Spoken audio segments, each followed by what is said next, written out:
Jarum mesin jahit terus berdetak-detik, menyaingi denting jam dinding yang hampir memukul tengah malam. Rania sengaja menunggu Davin sambil menjahit dan ditemani secangkir teh. Tepat pukul 11, terdengar derit pintu pagar. Davin masuk dengan langkah ringan. Masih tercium aroma parfum mahal, mungkin milik wanita tadi.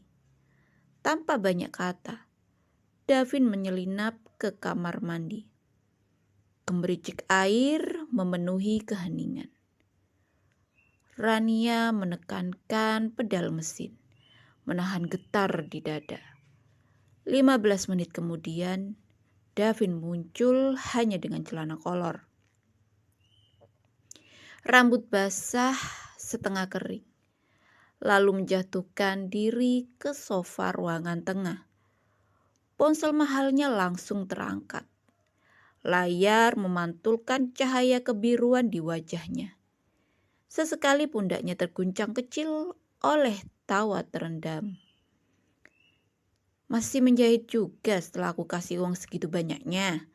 tanyanya sambil men-scroll. Nada suara datar, lebih mirip gumaman daripada kepedulian. Rania tak menghentikan jahitannya. "Rezeki jangan ditolak. Lagi pula pesanan ini datang sebelum uang bulanan itu turun.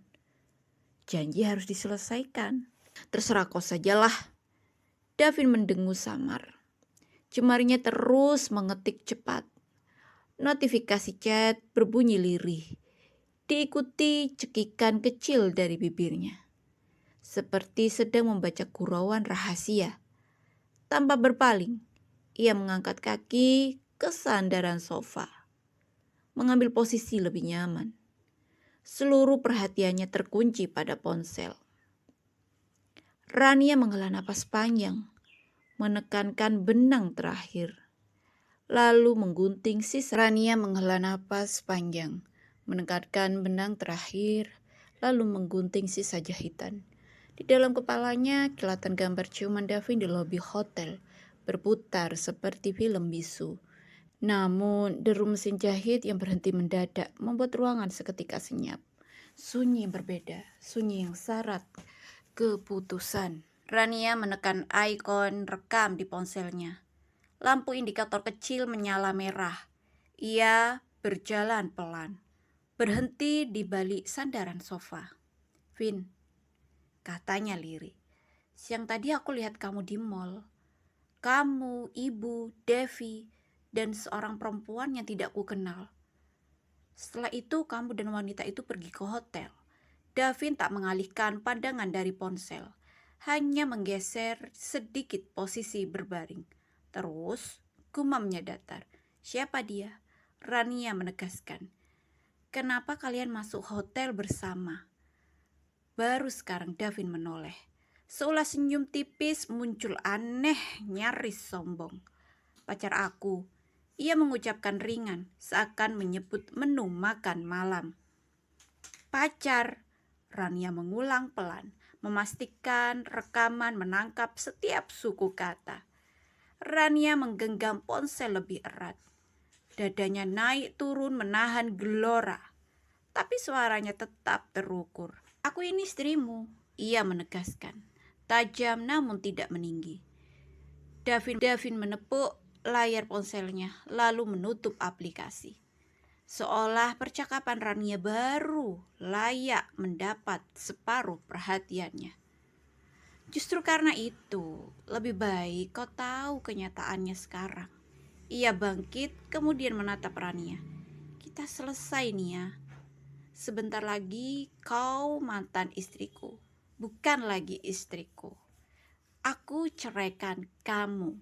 Lanjut Davin ringan, seakan mendikte memo rapat. "Besok aku urus suratnya. 2 minggu cukup buatmu beres-beres dan angkat kaki.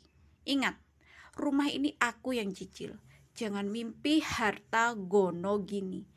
Kau nggak kontribusi apa-apa dalam hidupku selain beban." Rania terdiam, kehilangan kata-katanya. Kau pikir selama ini alasanku menikahimu karena apa? Tanyanya. Nada suara berubah sinis. Cinta. Jangan naif, Nia. Waktu itu aku mahasiswa kere yang hampir putus kuliah. Beasiswaku dicabut, ibuku tak sanggup bantu. Sedangkan kau, gadis cerdas dengan tabungan hasil les privat dan jahitan yang lumayan. Kau jadi batu pijakan supaya aku bisa lompat dan lulus tepat waktu. Tanpa terasa air mata berlinang di pipi Rania. Dengan gerakan cepat Rania mengusap. Tega kau, Vin. Jadi kau sudah merencanakan semua ini? Ia terkekeh, menepuk dadanya sendiri. Dan rencana itu berhasil kan? Aku lulus Komlot, tidak lama kemudian diterima di perusahaan top, tapi karir tidak berhenti di situ. Untuk sampai ke level eksekutif, aku butuh batu pijakan lain yang lebih tinggi. Davin mengacungkan ponselnya, menampilkan foto perempuan elegan yang tadi digandengnya di mall. Luna, putri direktur utama. Dengan dia, pintu direksi terbuka lebar. Rania mengatupkan rahang. Jadi seluruh janji yang kau ucapkan selama ini strategi nih ya, potong Davin. Setengah berseru. Kau bukan sasaran tembak, hanya papan loncat. Sekarang papan itu sudah usang bagiku. Aku butuh yang lebih kuat. Ia mendekat, menyisakan satu langkah di depan Rania. Aku tahu, kau pasti sakit hati. Tapi kau harus realistis.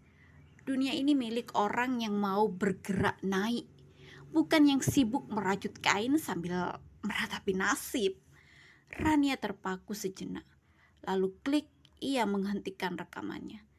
Mata mereka bertaut. Milik Davin dingin, milik Rania berkilat. Bukan air mata, melainkan tekad. Tanpa sepatah kata, ia selipkan ponsel ke saku dan berbalik menuju mesin jahitnya. Di punggungnya, Davin bersiul pendek, mengambil jaket lalu melenggang ke kamar, tanpa menyadari satu hal. Kalimat yang baru saja ia lepaskan telah terpatri permanen dalam memori digital dan hati seorang perempuan yang tak lagi sama.